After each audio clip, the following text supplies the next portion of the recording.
This is the cooling tank, and it feels like brass, but it's a casting.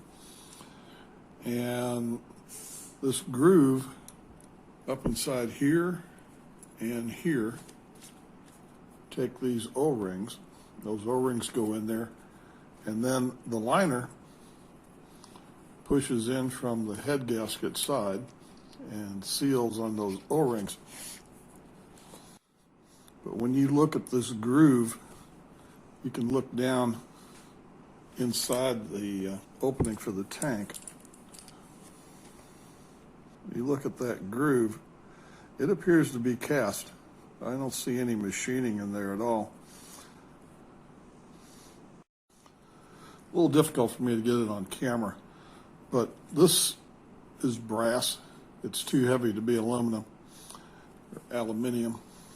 And the groove in here appears to be cast in place. It does not appear to have had any machining. The only machining on this appears to be where they have threaded these holes. And with those grooves being kind of rough like that, it is possible that this could start leaking water, as this one has. So I'm going to put some silicone in here, which is going to be a mess. And I'm going to attempt to get this O-ring in here before the silicone sets up. I'm going to start with this one because this is the hardest one to get to. With a glove on, I'm going to try and get silicone in that groove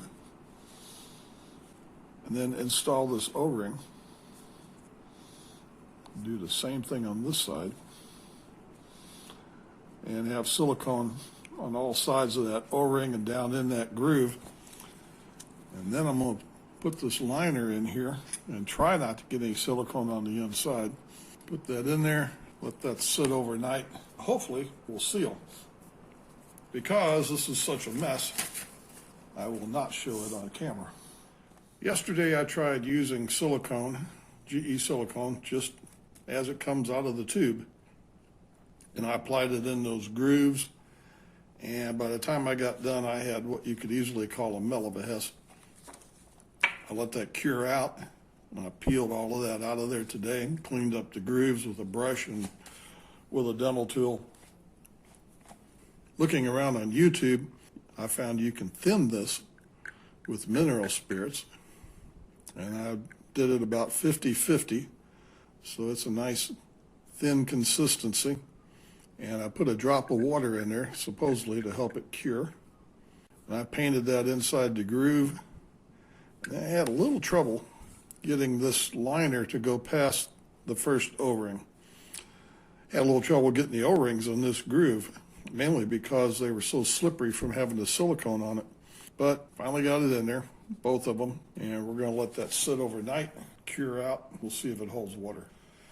Being the impatient person that I am, I went ahead and I put water in there. There was really no reason to wait until tomorrow. The moisture is supposed to help the silicone cure, and it's no more likely to leak today than it would be tomorrow. The O-rings really don't hold any pressure. They're just there to keep the water contained in this tank, and they do have to contend with some expansion and contraction as this gets hot. But that water's been in there for about 20 minutes. I don't see a single drop. We will wait until tomorrow to put it back in the engine. Engine's back together. I did use the nuts down here. They're just snug, they're not real tight. My socket head cap screws haven't shown up yet. The base and the tank for this engine, to me, look like they're cast aluminum and then anodized, although they're about the same color as this tank. The bottom of the tank has been epoxied in place.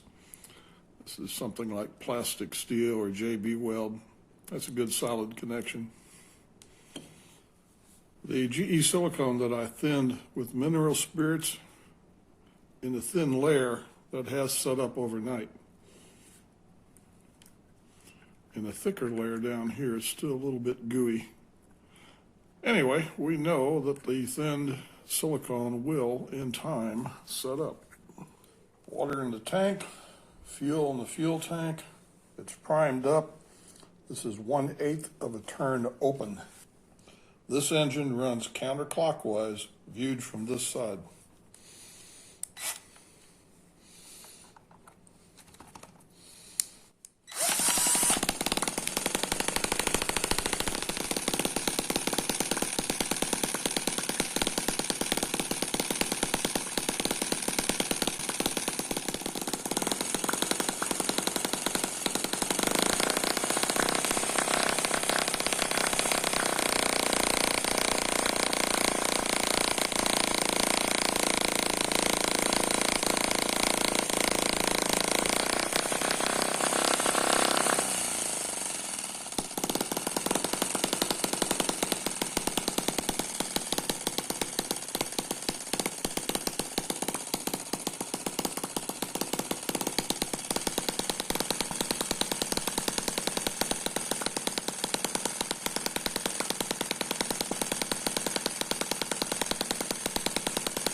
Water's hot, no water leaks, engine runs good.